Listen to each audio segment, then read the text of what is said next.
Sliding closed.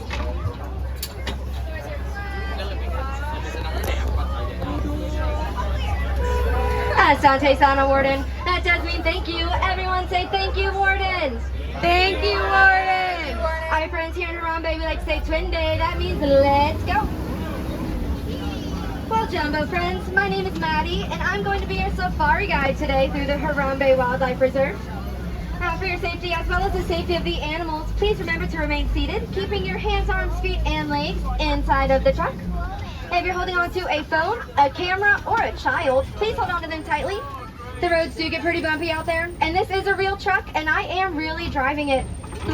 How do I have any first-timers on board? Any first-timers? Awesome, great. Me too. We're gonna have so much fun together.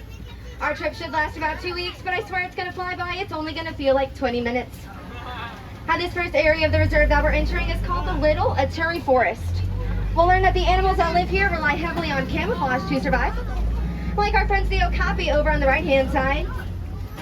Now, because of those striped hind legs on the okapi, I like to call them their party pants. Many people believe they are related to zebra, but they are actually the only living relative to the giraffe.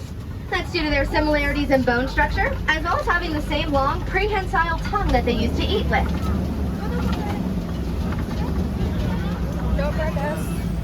If you guys look out to the left, you can see there's a black rhino, kind of way back by that wall. You can see his butt. Big booty. Black rhinos have a V-shaped upper lip, which we call prehensile. Here's another one. They use that lip to wrap around branches and leaves to grab them to eat, kind of like how we use our fingers to grab things. Now, rhinos have very poor eyesight, but where they lack in eyesight, they make up for in hearing. Oh, he is right there. Oh, wow. Now, over on the right-hand side, you guys will see some bongo. Bongo are nicknamed the ghost of the forest due to their ability to dart around quickly and silently without being seen or heard. That is thanks to those backwards horns they have on top of their heads. Out to the right, we also have some greater kudu. Oh, look at him. He's just hiding. Greater kudu are the tallest antelopes in Africa, standing up at about 55 inches tall.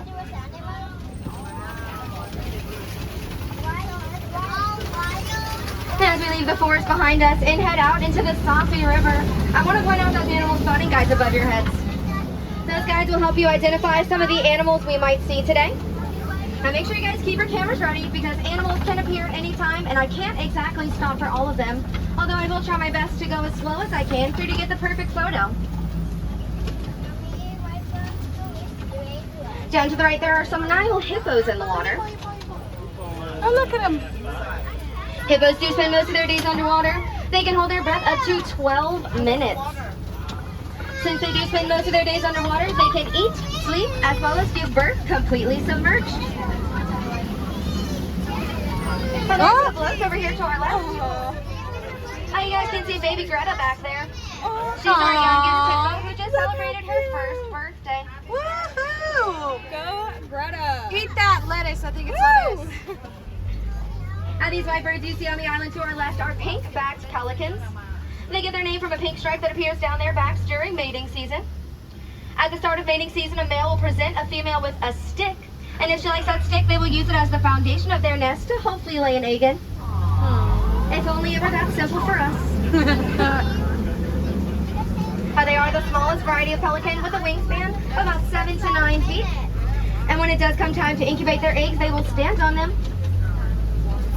That's because most of their warmth comes from their feet. Nah, Down to our left are Nile crocodiles. Here it is. Everybody say ooh. Ooh. Everybody say ah.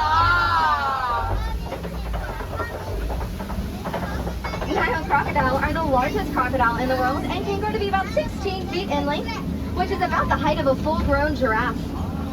They can also weigh up to 1,500 pounds and can very easily eat half of their body weight in just one sitting. Crocodiles are also known to be good parents. They will help their eggs hatch by rolling them around gently in their mouth until they crack. They will also sometimes let their babies ride around in their mouth while they swim.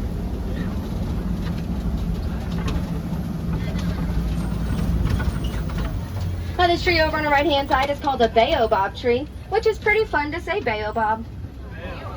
See? And they do remain leafless about 9 months out of the year and can survive through long months of drought by storing water in their trunks.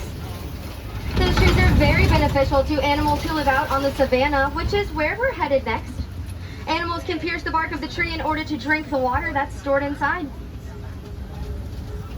Out here on the savanna, animals rely on agility and speed to outrun their predators as well as catch their prey. Now to the right, I can see a Maasai giraffe. Is that our friend? We can tell that that's a Maasai giraffe because of their jagged spot patterns. No, it's not him. I don't think so. Doesn't look like he's got nothing going on. Coming up to our right is an Ankole cattle. I feel like it's that one over there. He's by himself just staring at the trees. Sounds like which one? Over there, straight Unlike ahead. other cattle who are used for meat and dairy purposes, Ankole cattle are more of a status symbol amongst farmers. Well, he's eating, so I don't The know. more Ankole cattle you have, the wealthier you are perceived to be. And those horns did look like they'd be heavy, but they're actually very light due to a honeycomb structure inside. That honeycomb structure helps with blood circulation to keep the cattle cool on hot days. There's what? No painted dogs. What I see. I don't see them. I like the No. painted dogs. Sad. Have you guys looked behind the den on our left-hand side? You'll see some spotted hyenas.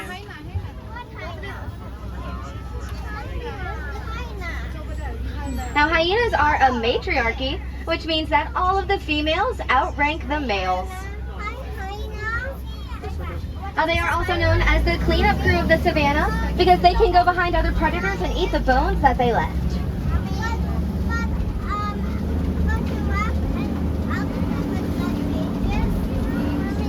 These mounds that you're seeing all around the savannah are termite mounds. They're made out of 3 ingredients: saliva, dirt, and dung.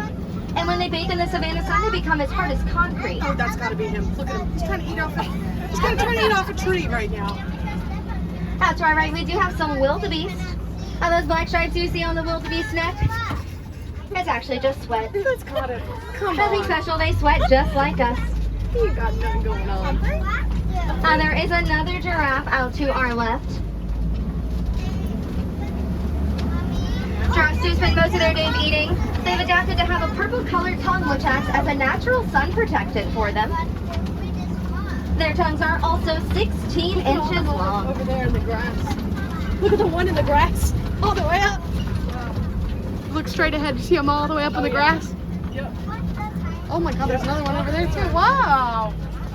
Oh, that's the giraffe thing. Yeah. And we do have some more wildebeest coming up on our left-hand side, as well as the right. Wildebeest are very herd-oriented, so we seldomly see them standing alone. Oh, look at them. They do rely on each other for safety and migrate in such large groups that the dust they kick up can be seen from space. You can see a good look at some other Ankole cattle down to our right as well.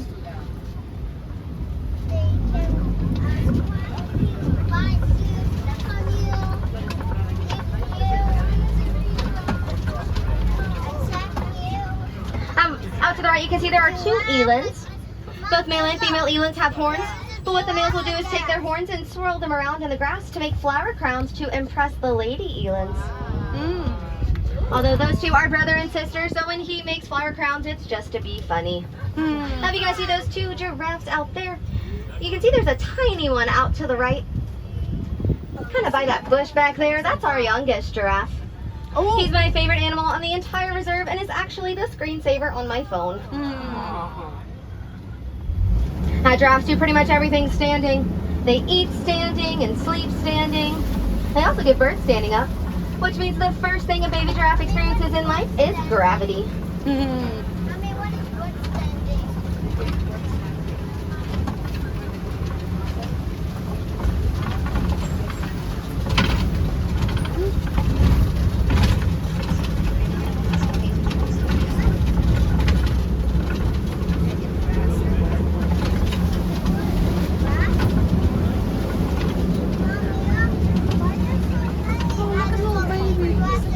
There's also some Hartman's mountain zebra out to our right.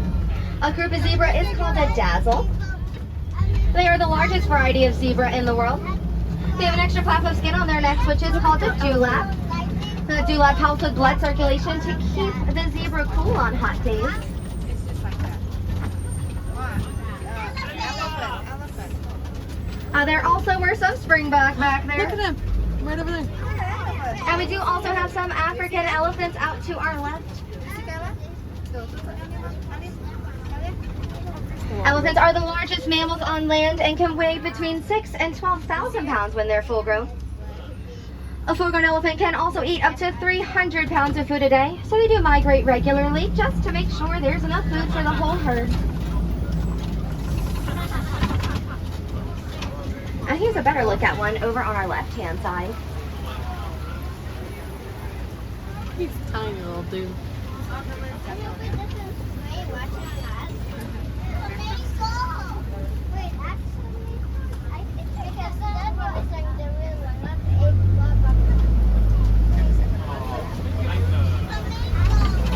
Now down to our left is a flamboyance of greater flamingos.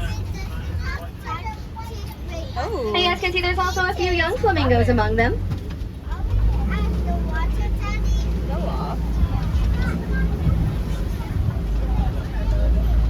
To the right, you can get a better look at those Is that a springbok. bunny? I like to call them my s'more colored friends because they kind of look like a s'more. And they get their name from their ability to spring up to 6 feet in the air as well as 13 feet forward. And that joint you see in the middle of the flamingo's legs is not their knees, but actually their ankles. That's why their legs bend forwards instead of backwards. When they hatch, they are a gray color, and they develop their pink tones over about 2.5 to 3 years. And they get those pink tones from the beta carotene that's found in the brine shrimp that they eat.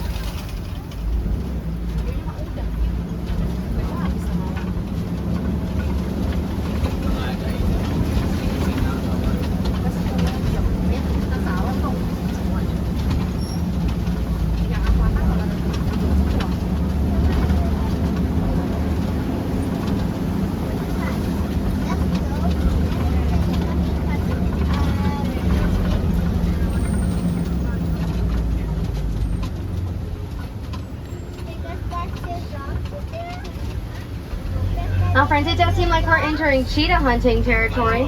So if you can spot some spots on our left-hand side, let me know. He's walking. Walking in the back wall.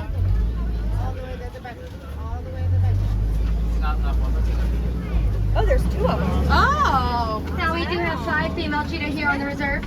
They are all sisters, so I like to call them the cheetah girls. Aww.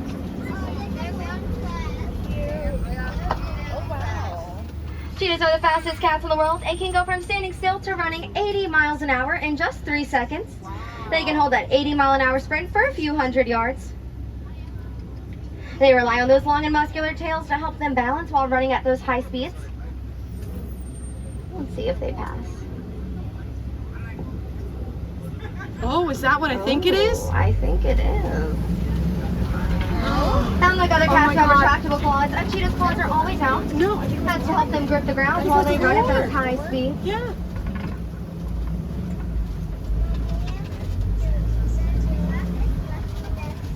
Oh, hi, friend. Now this little guy out to our left is a Bontebok. His name is Sebastian.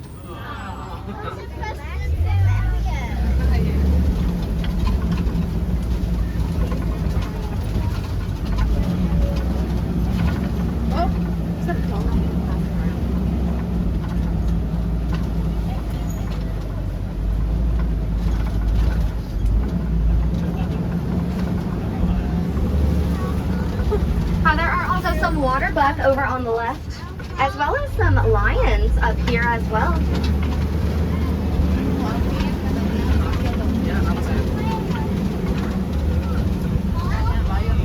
Oh, look at the 2 of them.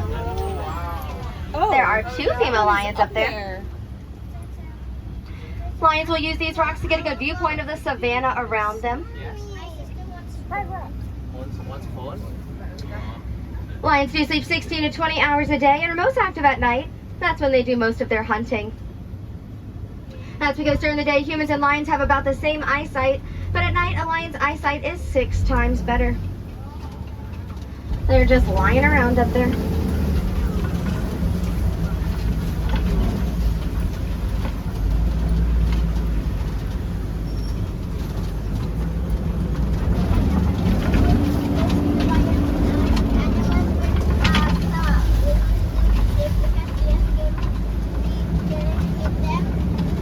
If you guys look down to the right, you'll see there are some ostrich eggs on the ground.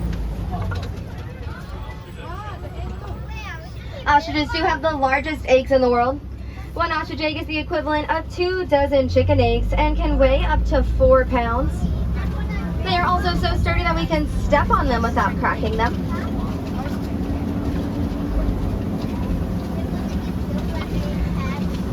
How about that bouncy block that we saw back there? At one point in time, there were less than 17 of them in the world. But when a farmer learned that they were incapable of jumping, he fenced them in, so they were able to safely multiply. And now, although bouncy block are considered extinct in the wild, they are thriving well on reserves like this one all around the world. Which is why animal reserves are so important to have to help give endangered animals a fighting chance at survival. Now, as we pass the warden's post, coming up on our left-hand side, you will see some very cute, very cuddly Nigerian dwarf goats.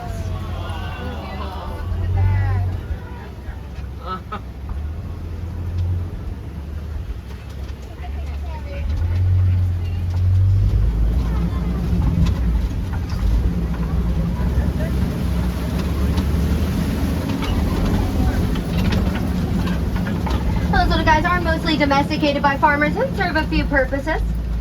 Farmers can drink their milk as well as sell it to make money. Those little guys will also eat some of the overgrown vegetation that other livestock won't eat. Now, if you guys are interested in seeing some more animals today, you can visit the Gorilla Falls Exploration Trail. It's a 15 to 20 minute self-guided walking trail where we have an underwater hippo viewing area, an aviary with over 14 species of exotic birds. There's meerkats, naked mole rats, some reptiles, and you also have a chance to see the gorilla family here at Animal Kingdom. I do recommend checking that out, especially if you haven't done so yet. If you guys are also interested in learning more about the animals we have here and how we care for them, you can watch The Magic of Disney's Animal Kingdom on Disney+. It's a great docu-series that offers some pretty cool insight to all the animals we have across all Disney property. You can learn how we celebrate their birthdays, how when they need a checkup, they go to our vet clinic that's located over at Rafiki's Planet Watch, and so much more. I'm actually on my second watch through, so I definitely recommend it. Well, friends, it does seem like our time together is coming to an end. I do hope you had as much fun as I did out there. We got to see some great animals today. As we do head to the unload dock, go ahead and check your surroundings. Just want to make sure nothing fell out of your pockets. It was pretty bumpy out there.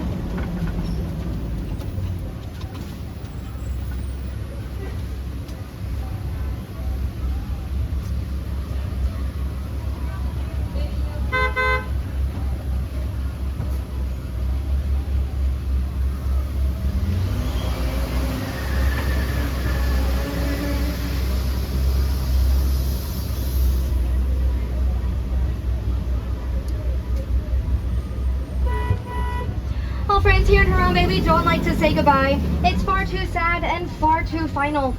Instead, we've adopted the Swahili phrase kwaherini, which means to go well. I do say that in hopes that one day our paths will cross again. But until they do, I hope that you all go so very well wherever your paths may take you. All right, my friends on the right, please watch your hands, arms, feet, and legs. Those doors are sliding open.